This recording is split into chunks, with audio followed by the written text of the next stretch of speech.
আল্লাহ বলে এই দুনিয়ায় আমি রব্বুল আলামিন আমার বান্দাদের মধ্যে কর্ম আমি আল্লাহ নিজে বন্টন করে থাকি। এটা কোরআনের আয়াত।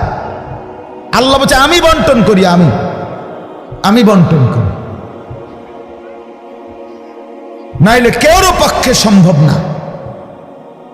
আল্লাহ এই প্রখর রৌদ্রের মধ্যে কেউ কাজ করে, প্রচন্ড আগুনের মধ্যে কেউ কাজ করে। সিমেন্ট ফ্যাক্টরিতে গিয়ে দেখেন, রড ফ্যাক্টরিতে গিয়ে দেখেন। আমি একবার চুন ফ্যাক্টরিতে গেছি, চুন বানায় যে, ওইখানে দেখছি ছাতক সিলেট, এই যে মানুষে পানের লগে চুন খায় যে, এটি আল্লাহু আকবার, আমার কাছে মনে হচ্ছে এটা জাহান্নামের টুকরা। আগুন কাকে বলে? এত তীব্র প্রখর আগুন। ওইখানে মনে করেন ওই বিল্ডিংটা আমার এখান থেকে মানে গরমের হাট লাগতেছে, আমি পারতেছি না আগাইতে, অথচ ওইখানে দাঁড়াইয়া দেখছি কর্মচারীরা বড় বড় লোহার আংটার মতো এগুলো দিয়ে দিয়া পাথর এগুলো লাড়তেছে আরামসে, হেতে কথাও কয়, তিড়েও লাড়ে, মানে অথচ আগুনটা কি আগুন, জাহান্নামের আগুনের মতো। কিন্তু তার ধৈর্যে কুলাইলো কেমন? আল্লাহ বলেন এটা আমি বন্টন করি, আমি এই দুনিয়ার কর্ম বন্টন করি, ফলে এই দুনিয়ার এই স্বাভাবিকতা ভারসাম্য টিকে আছে। আমরা আল্লাহর সাথে বেশি তুচ্ছ অবজ্ঞা করছি, আমরা জানি না আমাদের শেষ পরিণতি কি। ওমা কাদারুল্লাহ হাক্কা কদরি, আল্লাহ বলছে বান্দা তোমরা আমাকে যথোপযুক্ত কদর করলা না।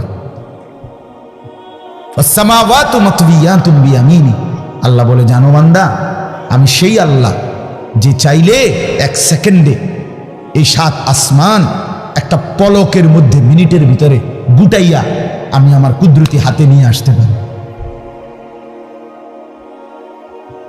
তুমি কোন নেতার উপরে ভরসা করে অহংকারী করছো? কিসের উপর? তোমার এই বিল্ডিং না, তোমার এই টাইলস, তোমার এই 5 তারার ফাইলিং, তোমার এই ইঞ্জিনিয়ারের নিশ্চয়তা, আপনার এই সয়েল টেস্ট রিপোর্ট, এটার উপরে ভরসা করে আপনি অহংকার করছেন না? স্বামী বিদেশ, এ কারণে মা বোন বাজারে ঘুরছেন না?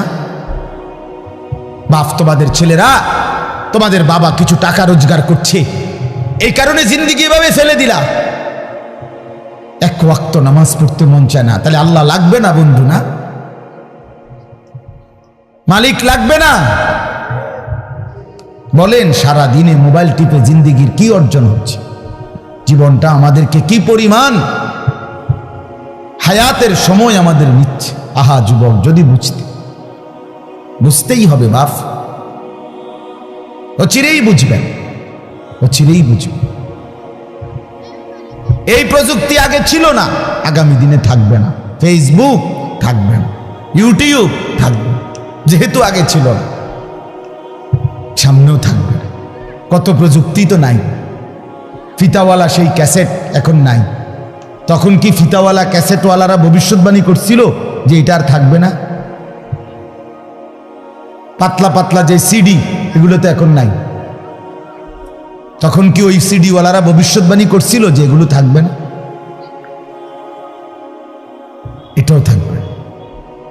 ওয়াখলুকুকুম মা লা তা'লামুন, কোরআনুল কারীমে আছে আল্লাহ তাআলা বলেন ওয়াল খাইলা ওয়াল বিগালা ওয়াল হামিরা লিতারকাবুহা ওয়া জিনা, আমি আল্লাহ তাআলা গাধা, ঘোড়া, খচ্চর তোমাদের যানবাহনের জন্য দিয়েছি।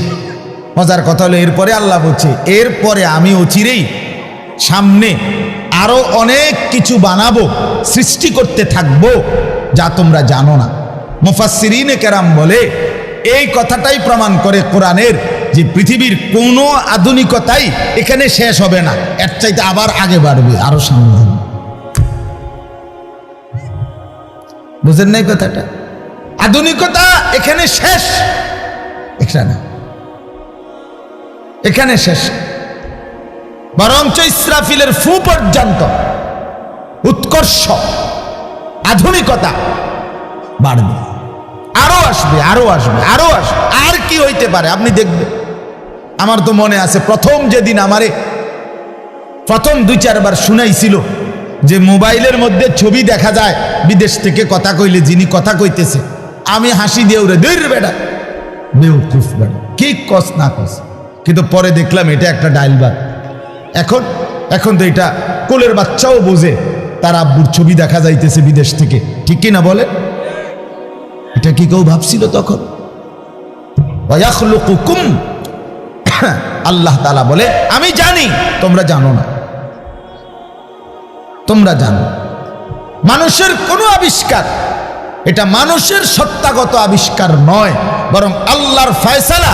এই জন্য আল্লাহ তাআলা যাকে দিয়ে যা করাবেন দুনিয়ায় তা আল্লাহই করাচ্ছেন, কসম খোদার, এটাই সত্য। এই বন্ধু বিশ্বাস করো, এটাই সত্য। এজন্য যে ট্রাক বানাইতে পারছে সে মোবাইল বানাইতে পারবে না। বলে তুমি এত বড় ট্রাকের মতো একটা এত বড় যন্ত্র মেশিন বানাইছো, একটা গাড়ি বানাইতে পারলে তো এই ছোট্ট মোবাইলটা তুমি বানাইতে পারতা না? সে পারবে না। আল্লাহ তাআলার কুদরত এটা। কোরআনে আল্লাহ বলছেন নাহনু কাসামনা বাইনাহুম মাঈশাতাহুম ফিল হায়াতিদ দুনিয়া। আল্লাহ বলে এই দুনিয়ায় আমি রব্বুল আলামিন আমার বান্দাদের মধ্যে কর্ম আমি আল্লাহ নিজে বন্টন করে থাকি। এটা কোরআনের আয়াত। আল্লাহ বলছে আমি বন্টন করি, আমি বন্টন করি। বন্ধু আমার কি রঙে আমার কথা শেষ, আমি বেশি আর বাড়াবো না। কি পাইয়া আজকে আমাদের সন্তানদের হালাত আমি বুঝি না। আরে বন্ধু কি গুপ্তধন পাইয়া গেলা, কোন জমিদারি পাইয়া গেলা যে জমিদারির কারণে আল্লাহকে এভাবে ভুলে গেলা? কারণটা কি? মুসলমানের বাবারা এভাবে ভুলে গেলেন কেন? মুসলমানের মারা এভাবে বেপর্দায় নামে গেলেন কেন? মুসলমানের বোনেরা এইভাবে অসভ্যতায় নেমে গেল কেন? হায়া কোথায়, লজ্জা কোথায়, শরম কোথায়? আল্লাহকে এভাবে ভুলে গেলেন কেন? যে ঘরে বাপ মা জীবিত, অথচ খোদার 365 দিনে একটা বছরে একটা 16 বছরের 18 বছরের ছেলে মেয়ে আপন মা বাপ জীবিত থাকতে কোনদিন একটা বছরে ফজরের নামাজ পড়ল না। এত বড় জানোয়ার মুসলমানের ঘরে ঘুমায় কেন বলেন? এত বড় অসভ্য এক মুসলমান বাবা মা এই সময় এত বড় নাফরমান নিয়ে এই ঘরে জীবন চলছে কেন? কারণটা কি? আল্লাহকে এভাবে ছেড়ে দিলেন কেন? আখিরাত এভাবে ভুলে গেলেন কেন? কি ব্যাপারটা কি? হ্যাঁ, এই পৃথিবীর চারদিকে চতুর্দিকে যদি মুসলমান মজলুম হয়, নির্যাতিত হয়, তা আমরা কি মাটির মধ্যে না, নাকি আমরা চাঁদের দেশে? আমরা মাটিতে থাকি না উপরে থাকি? তো এই জন্য যুবক ভাই নষ্ট হইও না, বাপ নষ্ট হইও না। এই বন্ধুর কথা মনে রাখো, আমরা মূর্খ না। আলহামদুলিল্লাহ পড়ালেখা আমরাও করছি, জেনারেল লাইনেও পড়ালেখা করছি, মাদ্রাসার লাইনেও পড়ালেখা করছি। শতভাগ আস্থা নিয়েই বলতেছি, বুঝ নিয়েই বলতেছি। আমি কুমিল্লা ভিক্টোরিয়া কলেজ থেকে মাস্টার্স পাস করছি, আলহামদুলিল্লাহ। সরকারি আলিয়া মাদ্রাসা থেকে টাইটেল কামিল পাস করছি, কওমি মাদ্রাসা থেকে দাওরায়ে হাদিস পাস করছি। কাজে বুঝেই কইতেছি, বুঝেই বলতেছি। ইংরেজিও পুরা পড়ছি, আরবিও পুরা পড়ছি। এই জন্য বিজ্ঞান সায়েন্স বিভাগ থেকে দাখিল পাস করছি, এসএসসি। আমি বন্ধু বুঝাইতে চাচ্ছি এই কথাটা অহংকারের জন্য বা ফুটাঙ্গিরির জন্য না, এই বাস্তবতাটা বুঝানো। এই দুনিয়ার এই সবটা মিলাইয়া আজকে যে কয়জন অভিভাবক আছেন অথবা যে কয়জন যুবক ভাই আছেন, দোস্ত আমরা আল্লাহর সাথে বেশি বাড়াবাড়ি করছি। আমরা আল্লাহর সাথে বেশি তুচ্ছ অবজ্ঞা করছি। আমরা জানি না আমাদের শেষ পরিণতি কি। নাহনু কাসামনা বাইনাহুম মাঈশাতাহুম ফিল হায়াতিদ দুনিয়া।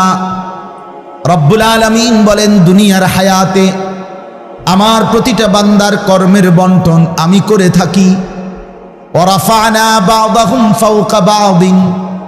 এরপরে আজীব কথা আল্লাহ বলেন, আমি রব্বুল আলামিন আমার বান্দাদের মধ্যে এই দুনিয়ায় একদল আরেক দল, একজন আরেকজনের উপরে মর্যাদাবান করে থাকি।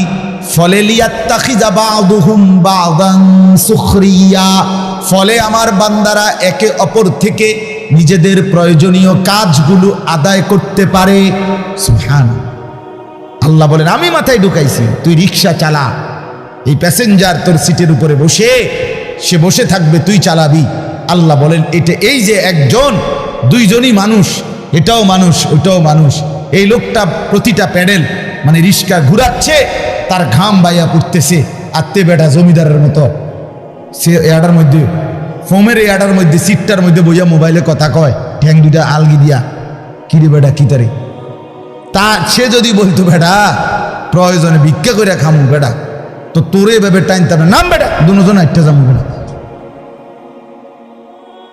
কথার কথা, কে তারে বুঝাবে তখন? কিন্তু আল্লাহ তাআলা বলেন, আমি আমার এই বান্দাদের মধ্যে বুঝাইছি, একজন ড্রাইভার, একজন প্যাসেঞ্জার, একজন বিক্রেতা, একজন ক্রেতা, একজন সারাটা দিন মেহনত। আহা বন্ধু, আমি তো অনেকবার, আমি ঢাকা যখন পড়ালেখা করছি, কত সময় তাকায় দেখছি এই যে গার্মেন্টস মিল ফ্যাক্টরির শ্রমিকরা, ছেলে মেয়েগুলো, কি পরিমাণ মানবেতর জিন্দেগি।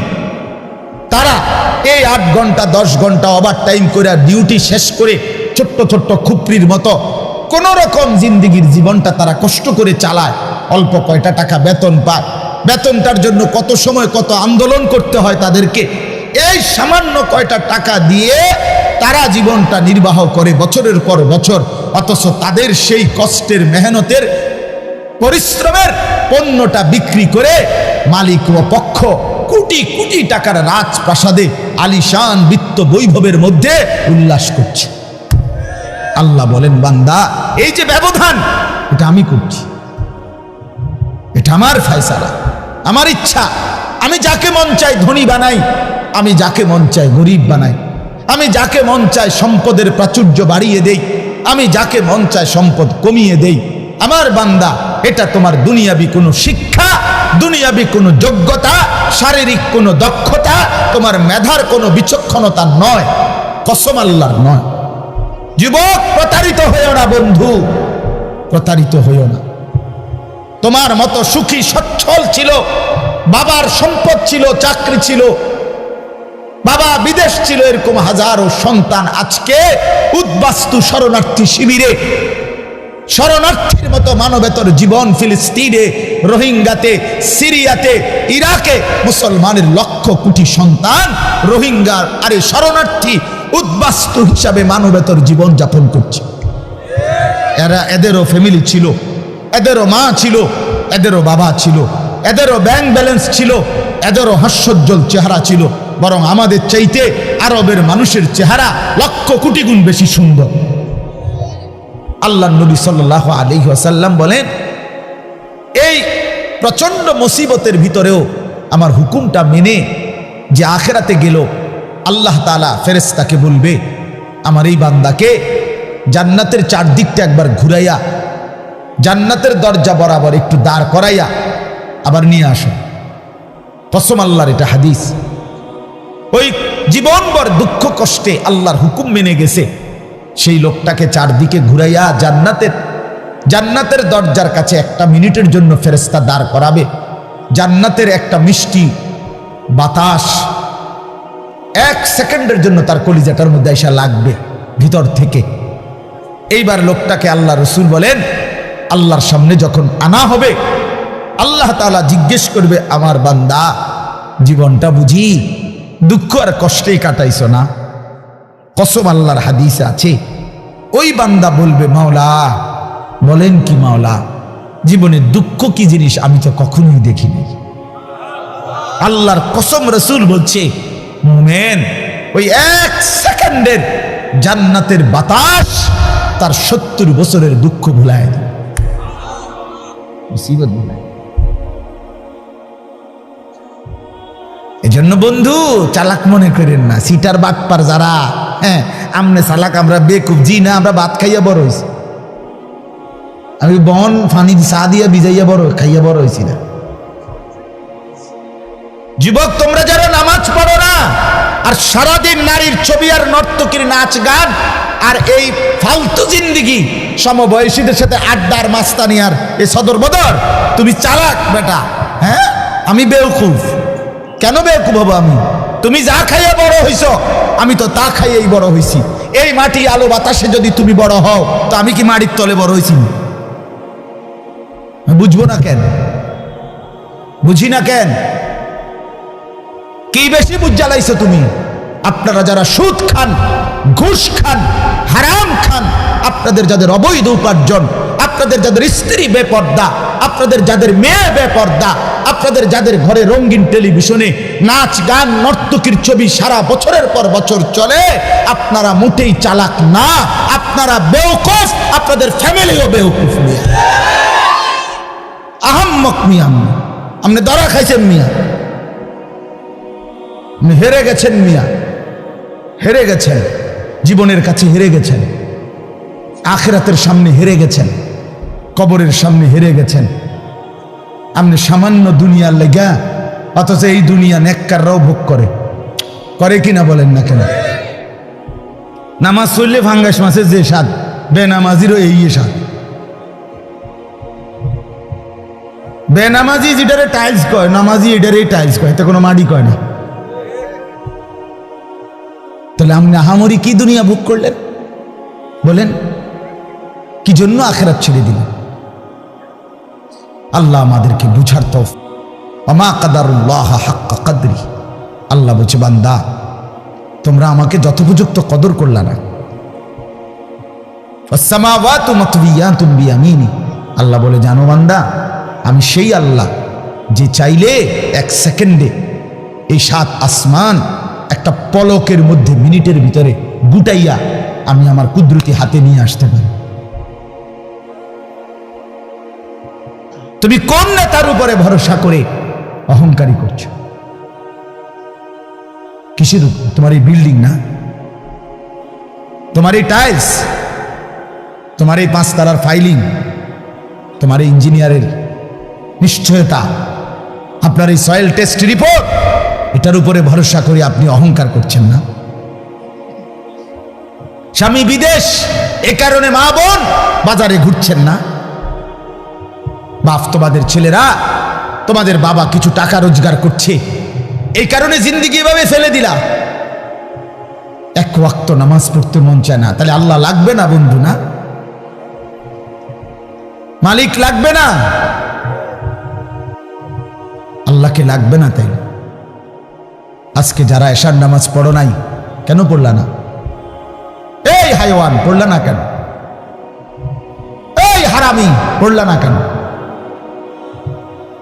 সারাদিনে এক ওয়াক্ত নামাজ পড়ো নাই যে?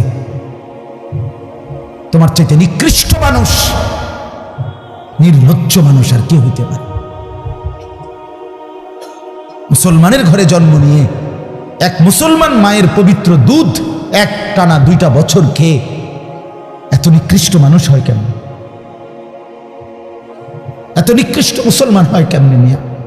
এত সভ্য মুসলমানের রক্ত এত বেদামি হবে কেন? অনুভূতি এভাবে মরে যাবে কেন? এই জন্য আমি আপনাদের সামনে কোরআনুল কারীমের যে আয়াতটা পড়ছি, সূরা আলে ইমরানের 102 নম্বর আয়াত, আল্লাহ তাআলা বলছেন ইয়া আইয়ুহাল্লাযীনা আমানুত্তাকুল্লাহা হাক্কা তুকাতিহ। হে ঈমানদারগণ, হে মুসলমানরা, মুমিনরা, তোমরা আমার, আল্লাহ বলছে 89 বার কোরআনুল কারীমের মধ্যে আল্লাহ তাআলা, একবার 2 বার না দোস্ত, হে ঈমানদারগণ, হে আমার মুমিন বান্দা, এই কথা বলে আল্লাহ 89, 8, 9, 89 বার আল্লাহ কোরআনে ডাক দিয়েছেন। বলছে তুমি আমার বান্দা, তুমি মুমিন, তোমারে আমি জান্নাত দেব। বান্দা তোমারে আমি জান্নাত দিতে চাই, বিশ্বাস করো তোমার জন্যই জান্নাত, কোনো বেঈমানের জন্য জান্নাত না। ঈমানবিহীন কেউ জান্নাতে যাবে না। পৃথিবীর সমস্ত ভালো কাজ যদি কোনো বেঈমান করে তবুও সে জান্নাতি হবে। গোটা পৃথিবীটাও যদি কেউ মালিক হইয়া দান করে দেয়, এত বড় মহানুভব, কিন্তু সে বেঈমান, ঈমান হীরা হারা, কালেমা হারা, সে কশ্চিন কালেও পরকালীন মুক্তি পাবেন। ঈমান এইসা সম্পদ, ঈমান এতনা দামি জিনিস, এতটা দামি সম্পদ। ঈমানবিহীন গোটা পৃথিবীর কিছুরই কোনো মূল্য নেই। তো আল্লাহ বলে সেই ঈমান আমি তোমাকে দিয়েছি বান্দা, আমি গ্রহণ করছি। ইয়া আইয়ুহাল্লাযীনা আমানু, হে ঈমানদারগণ। তার মানে তোমার এটা ফরমটা আমি নিছি, তোমার ঈমানদার হিসাবে গ্রহণ করছি। অতএব বাপ, আমার কথা একটু শক্ত শক্ত, পরে মনে মনে কইবেন যে এরকম দুই একজন থাকে হুজুরদের মধ্যে কিছু থাকি, কি করবে? কিছু শক্ত হুজুর থাকতেই পারে না, বেজাল্লা হুজুর ধরেন না। আমি এই কিছু বাকি আমি দিল জাগাইতে চাই, খোদার কসম দুশ্মনী নিয়ে বলি না। কি ভাই, কারোর সাথে কোনো দুশ্মনী ছিল কি? কোনো ঝগড়ার কারণে বলা হইতেছে? এটা কি মারামারি? কি জামা বইটা লাইছি আজ যে সুরিয়ালাম তোরে বেটা ফাইছি, বাতিজার ফুট তোরে আজকে ফাইছি, মাইকো ফাইছি সুবিধা মতো, আজকে কই না। ব্যাপারটা তো এটা না দোস্ত আমার, বাপ আমার, পর্দার আড়ালের মা বোন, আপনাকে জাগাইতে চাই। মা, কেন বেপর্দার জিন্দিগি? যে নারী তার ইজ্জতের কদর বোঝে না, যে নারী তার পর্দার কদর বোঝে না, যে নারী তার সতীত্বের সম্ভ্রমের কদর বোঝে না, খোদার কসম সে নারী না, সে কোনো মহিলা না, সে ভিন্ন কোনো পদার্থ হইতে পারে। রাসূলুল্লাহ সাল্লাল্লাহু আলাইহি ওয়াসাল্লাম, আমরা এটাই পড়ছি, নবী বলছেন নারী বলে তাকে আড়ালে থাকে যে, নিজেকে পর্দায় রাখে যে, নিজেকে আড়ালে রাখে যে, তাকেই বলে নারী। এজন্য যে বেপর্দা, বেহায়া, নির্লজ্জা, বেশরম, এটা কোনো নারী না, অন্য কোনো পদার্থ, অন্য কিছু। বলে তো কিতা, তো কিতাই রে হেবুডি ডাক্তার দেখ, ডাক্তারই তো একটা রিপোর্ট দিব, ওটা পরীক্ষা নিরীক্ষা করে চাইব কিতাই রে, আমি কিনলে কইতাম। রাসূল বলছে নারী বলে তাকে পর্দায় থাকে যে। আল্লাহ আমাদেরকে বুঝার তৌফিক দান করে। অতএব এটাই কথা আমার, রমজান সামনে, আমাদের জীবনের সুযোগ নিজেকে বদলানোর, নিজেকে পরিবর্তন করার, জীবনটা গঠন করার। এজন্য আমি এই আয়াত পড়ছি। আল্লাহ বলছে, বান্দা সাধ্যের সবটুকু দিয়ে সর্বোচ্চ হক আদায় করে আমাকেই ভয় করো। আর আল্লাহকে ভয় করার অর্থ দুইটা, সমস্ত গুনাহ ছেড়ে দেওয়া, আল্লাহর সমস্ত হুকুম পালন করা। আল্লাহ আমাদেরকে তৌফিক দান করে। ওয়ালা তামুতুন্না ইল্লা ওয়া আনতুম মুসলিমুন। এবং আল্লাহ তাআলা সাথে সাথে বললেন, বান্দা দুনিয়া, কথাটা খেয়াল করেন, এই শেষ কথাটা আল্লাহ বলছে, বান্দা আমি আবারও বলছি, বান্দা দেখো দুনিয়া কিন্তু পার হইবা, দুনিয়া অনুগত, অবাধ্য, ইমানদার, নাফরমান, আদেশ পালনকারী, অমান্যকারী, দুনিয়া কিন্তু প্রত্যেককেই আমি ভোগ করতে দেই। সুখ, স্বাচ্ছন্দ্য, আনন্দ, ফুর্তি, স্বস্তি, উল্লাস, হ্যাঁ, এই দুনিয়া উপভোগ, এটা কিন্তু আমি নাফরমানকেও দেই বান্দা, এটা আমার নিজাম, আমি দেব। কিন্তু বান্দা ওই কবর থেকে নিয়ে আখেরাত, পরকালে, সেখানে যদি সুখ মিলতে হয়, স্বস্তি মিলতে হয়, স্বাচ্ছন্দ্য মিলতে হয়, তৃপ্তি মিলতে হয়, উল্লাস পেতে হয়, আল্লাহ বলছে, বান্দা বিশ্বাস করো, আমি তোমার অনুরোধ করছি, বান্দা পূর্ণ মুসলমান না হয়ে, আমার অনুগত না হয়ে, আমার গোলামি না করে কবরে আইসো না, মৃত্যুবরণ কইরো না। এই সুখ ওইখানে মিলবে না, এই সুখ ওইখানে কি হবে না। এখানে আমি অনুগত, অবাধ্য, উভয়কেই দুনিয়া ভোগ করতে দেই, কিন্তু কবরে দেব না, আখিরাতে দেব না, হাসরের মাঠে দেব না। সেখানে শুধুই উইদ্দাত লিল মুত্তাকিন, জান্নাত বানানোই হয়েছে মুত্তাকিদের জন্য, আখিরাতের সুখ বানানোই হয়েছে আদাত্তু লিইবাদিয়াস সালিহিন, আল্লাহ বলছে আমার নেক বান্দাদের জন্য। অতএব আমার বক্তব্য এটাই, রমজানকে কদর করেন, রমজানটাকে সামনে নিয়ে প্রত্যেকটা নারী পুরুষ, ছেলেরা, নওজোয়ানরা, বাবারা গুনামুক্ত একটা জীবন গড়ার সিদ্ধান্ত নেয়। চুরি, ডাকাতি, জিনা, বেবিচার, সুদ, ঘুষ, মদ, জুয়া, বেহায়া, বেপর্দার জিন্দিগি থামায় দেয়। যুবক, থেমে যাও বাপ, থামো ভাইয়া, অনুরোধ করছি। এক ভাই বললাম, থেমে যাও, অসভ্যতার এই জিন্দিগি ছাড়ো, বেনামাজির এই জিন্দিগি ছাড়ো, সারাদিন নারী নিয়ে আর মোবাইল নিয়ে পড়ে থাকা এই জিন্দিগি ছাড়ো।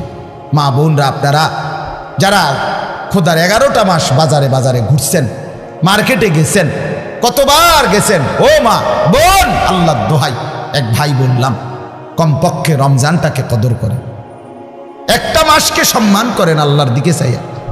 রমজানটাকে বাজারে মার্কেটে এই জুতা, শাড়ি, গহনা, এই ফালতু জিনিসের জন্য খোদার এত বড় রমজানকে কোরবান করে দিয়েন না, নষ্ট করে দিয়েন, বরবাদ করে দিয়েন না মা বোন। এটা অনেক বড় সীমালঙ্ঘন, অনেক বড় সীমালঙ্ঘন। আল্লাহ তাআলা বলছেন, বান্দা আমি এত বেশি সুযোগ দিছিলাম রমজানে, রহমত, মাগফিরাত, নাজাতে, কোনো মূল্যায়ন করলা না। এই জন্য রমজানের লাস্টে জিব্রাইল পাঠাইয়া নবীজিকে আল্লাহ জানায় দিছে, জিব্রাইল গাও বলে আসো আমার বন্ধুকে, যে বন্ধু আপনার যেই উম্মত এত বড় রমজান পেয়েও কদর করে নাই, গুনাহ মাফ করায় নাই, তার উপরে আমি আল্লাহর লানত। জিব্রাইল আয়েশা বলছে, নবী আমি জিব্রাইলেরও লানত। নবীজি বলছে, আমিন। জিব্রাইল, আমি মুহাম্মদেরও লানত।